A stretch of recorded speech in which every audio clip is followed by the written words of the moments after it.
Doctor साहब, Islamabad high court ने कहा है कि मुजाहिरीन को एहतजाज की मुनासिब जगह दे दें, दफ़ा 144 पर अमल को यकीनी बनाया जाए, जबकि वज़ीर आला खैबर पख्तूनख्वा की गिरफ्तारी की भी मुतज़ाद इतलात मौसूल हुई। ज़राए जी बाखबर ज़राए, जी मुसद्दिक़ा ज़राए, गैर मुसद्दिक़ा ज़राए, सिक्योरिटी ज़राए, सरकारी ज़राए, गैर सरकारी ज़राए के हवाले से मुख्तलिफ़ इतलात हैं।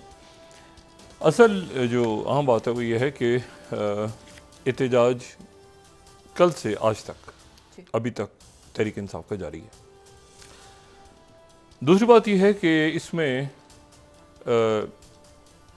खुदा का शुक्र है कि कोई गोली नहीं चली, कोई ऐसा सानिया नहीं पेश आया जिसके नतीजे इंसानी जानें नहीं गई, दुकानें बंद हैं, पथराव हो रहा है और गिरफ्तारियाँ भी हुई हैं और बाकी सारे मामला, और बड़ा भरपूर एहतजाज उन्होंने अपना तहरीक इंसाफ ने रिकॉर्ड कराया है और भरपूर एहतजाज। अब यहाँ तक तो मामला हो गया ठीक। अब इससे आगे जो है वो ये देखना है कि जैसे मैंने कहा कि कल से लेके आज तक जो है उनके कारकुन भी ज़ख्मी हुए हैं, सिक्योरिटी फोर्स भी पथराव हुआ है, दुकानें भी टूटी हैं, लोग परेशान हाल हैं सारे। यहाँ तक तो हो गया ठीक मामला। अब यह है कि अब ज़रा थोड़ी से बैठ के अब इसको सब सुकून से आराम से इसको मामलात को देखें और मेरा ख्याल है कि इसमें जो तहरीक इंसाफ को मेरे ख्याल से अब पहल करनी चाहिए, क्योंकि उन्होंने अपना मुकम्मल अपनी शो स्ट्रेंथ भी कर ली, उनका एक वोट बैंक भी है, उनका सारा।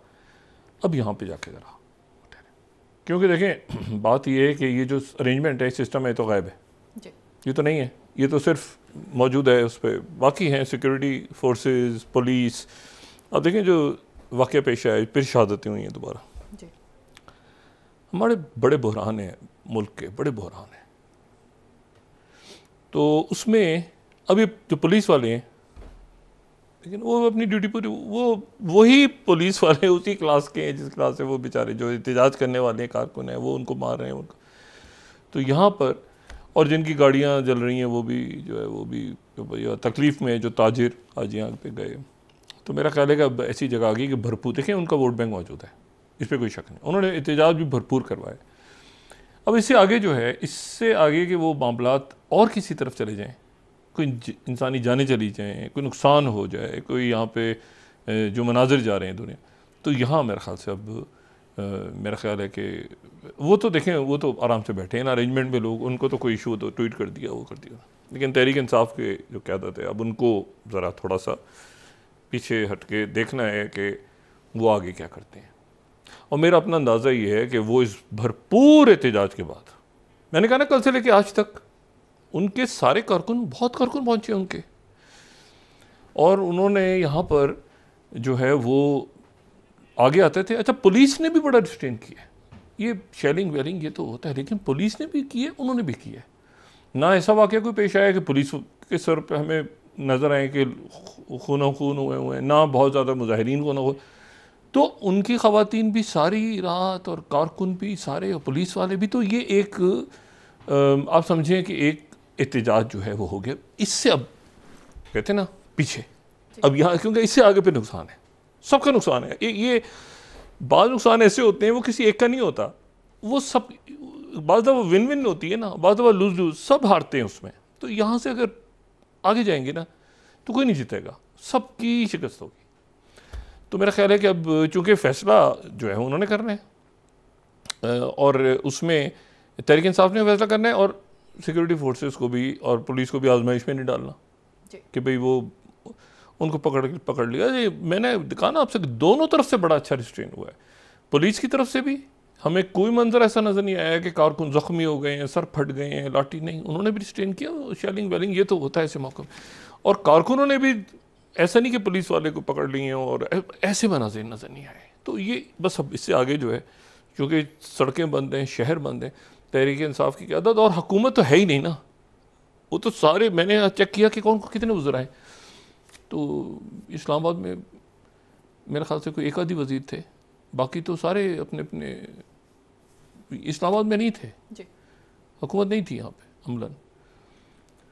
तो अब इंतज़ामिया बात कर रही है, सिक्योरिटी फोर्सेस बात कर रही हैं, अदालत दरमियान में इस्लामाबाद हाई कोर्ट ने बड़ा मुनासिब फैसला दिया कि भाई इनको कोई जगह दी जाए एहतजाज की। मतलब इसको अफ़वाम तफ़हीम से मेरे ख्याल से इस वक्त मुज़ाकरात जारी हैं और शायद कुछ देर में ऐसी कोई बात सामने आए जिसके नतीजे में जो है वो ये मामलात किसी अफ़वाम तफ़हीम की तरफ आगे बढ़े, ठीक है, और नुकसान हो, ना जानी नुकसान हो, ना माली नुकसान हो, ना ये कि मैसेज ख़राब जाए दुनिया को कि भाई क्या हो रहा है इनके यहाँ, ठीक है। तो उम्मीद करते हैं।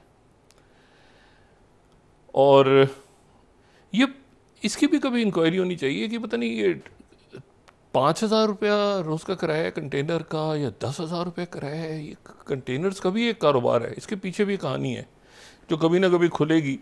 ये कंटेनर्स क्यों इतने सारे एकदम से लग जाते हैं और पड़े ही रहते हैं यहाँ पे हर वक्त इस्लामाबाद में, तो ये भी कोई अच्छा मैसेज नहीं जाता। वो रखे भी होते हैं ना कंटेनर्स, तो भी बाहर से आने जाने वाले लोगों के लिए कोई अच्छा मैसेज तो नहीं है। जब भाई जब कुछ, मेरा ख्याल है कि इसको हमें एक लॉन्ग टर्म स्ट्रेटजी शायद बनानी चाहिए कि भाई ये तो अच्छा नहीं मैसेज आता।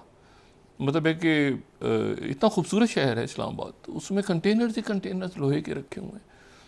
तो देखिए बहरहाल अब ये तो मामला अभी अफ़वाम तफ़हीम से उम्मीद करते हैं, दुआ करते हैं कि हल हो जाए। दूसरी जो बात है, देखें मैं तो इस बात पे बहुत शिद्दत से यानी मैं परेशान हूँ इस बात पे कि इतना कुछ हो रहा है आसपास और हमारे यहाँ जो है ये क्या तमाशा लगा हुआ है और ये क्या मैनमेड करा है। इश्यूज़ वही हैं, इकॉनमी, ये आप देखें ना इकॉनमी कहाँ जा रही है हमारी इसके नतीजे में। ये जो पीछे हालात हैं सारे, जिनका पैसा बाहर है उन्होंने बाहर भाग जाना है, जिनका भी है, चाहे वो सियासी हो गैर सियासी हो, जो भी लोग हों यहाँ के। बाकी लोगों ने तो यहाँ रहना है भाई, इन्वेस्टमेंट्स करनी है। आप ये इकॉनमी का आपने कैसे FBR ने टैक्स नेट बढ़ाना है, क्या करना है, आमदनी होगी तो टैक्स देंगे। तो ये है कि उस वो इशू और दूसरा सिक्योरिटी का इशू वो कांस्टेंट है। मैंने आपसे ना ये कांस्टेंट इश्यूज हैं, इकॉनमी, सिक्योरिटी, सोशल अनरेस्ट, ये कभी ख़त्म नहीं होते मुल्कों के, ये हमेशा रहते हैं, या ऊपर नीचे चलता रहता है। कभी किसी मैशत आगे हो गई, पीछे हो गई, कभी सिक्योरिटी क्राइसिस ख़त्म हुआ, बढ़ गया, ये हमेशा कांस्टेंट्स हैं। ये तो वो कांस्टेंट आप छोड़ के सोशल अनरेस्ट कोई अवाम आपके खुश मुल्क में सुकून रहे, उसको छोड़ के ये क्या शुरू हो गया। तो इससे जितना जल्दी निकले मेरे ख्याल से हमारे लिए उतना अच्छा है। और इसमें फ़तह और ये हो गया जी शिकस्त हो गई, उसको शिकस्त नहीं, बिल्कुल ऐसा नहीं है। और लोगों के जो मैंडेट है उनको भी एहतराम होना चाहिए, जो जिनको मिला है उनको भी देखना चाहिए, उनका भी सब इसमें जो है ना। लेकिन मैंने आपसे कहा ना कि ये बड़ी अजीब सी बात है कि इंतज़ामिया और PTI हुकूमत थी ही नहीं दरमियान में कि जो मुज़ाकरात कर। अब देखें जब तारुल कादरी साहब आए थे जी, तो आपको याद है पीपल्स पार्टी की हुकूमत थी, तो सारे वहाँ फारूक नाइक साहब, कमर जमा कायरा, ये उस वक्त मेरे ख्याल से मुस्लिम लीग नून के भी सारे लोग सारे पहुँच गए थे मुज़ाकरात किए थे। पोलिटिकल क़यादत का काम होता है। और वो यहाँ से उनका जो एहतजाज था 2013 वाला या 14 के आगाज़ वाला गालिबन, तो वो जो है वो यहाँ से चले गए थे। तो पॉलिटिकल लीडरशिप का काम होता है, वो आगे आते हैं, मुज़ाकरात करते हैं, बातचीत करते हैं, सारे मामलात को निपटाते हैं। वो पीछे बैठे हुए हैं और मतलब आगे सिक्योरिटी फोर्स से पुलिस आगे आई हुई है, वो इंतज़ामी है भाई, उन्होंने तो करना है। मगर ये पॉलिटिकल इश्यूज़ कभी अदालत, देखिए अदालत में भी नहीं जाने चाहिए, ना ही अदालतों के पास जानी चाहिए, ये सियासी इश्यूज़ हैं, पावर गेम है। तो बस उम्मीद करते हैं कि मामला ठीक हो जाएंगे। दूसरी जो बात है, ये जो मकबूजा कश्मीर में इलेक्शन हो रहा है जी, तो उस इलेक्शन को ज़ाहिर पाकिस्तान का एक नुक्ता नज़र है, बड़ा स्ट्रॉन्ग नुक्ता नज़र है आर्टिकल 370 के हवाले से। और वो जो है आर्टिकल 370 जो 2019 में, वो जो है उसके यानी जो पाकिस्तान का स्टांस है वो चाइना का भी है, वो बाकी और वो अच्छा कश्मीर का हमने कहा, कश्मीर के लोगों को तो बड़ा सुकून चैन है भाई, उनका क्या ताल्लुक है इस आर्टिकल 370 से। आर्टिकल 370 से मैं मकबूजा कश्मीर की बात करूं तो उनके लोगों का तो इशू नहीं है ना, उनके लोगों का तो इशू नहीं है। तो ये आर्टिकल 370 पे जब उनके लोग खुश हैं तो फिर हमें क्या परेशानी है। अब जनाब ये आर्टिकल 370 को इशू लेके मेन अपने इलेक्शन का एजेंडा लेके ये जनाब कांग्रेस और नेशनल कॉन्फ्रेंस यानी उमर अब्दुल्ला साहब और ये जो वहाँ पे गुलाम नबी आज़ाद साहब हैं गालिबन, वो आर्टिकल 370 को लेके इलेक्शन में उतरे और जीत रहे हैं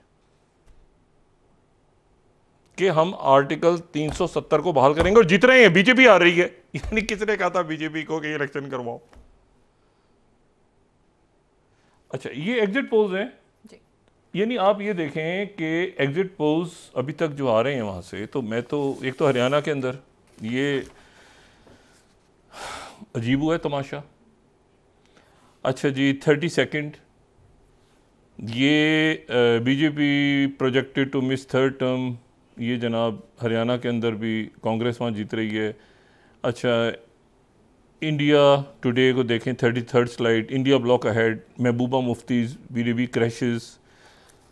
अच्छा जी, Times of India, Haryana election exit poll, Congress expected to sweep Haryana, top developments वहाँ से।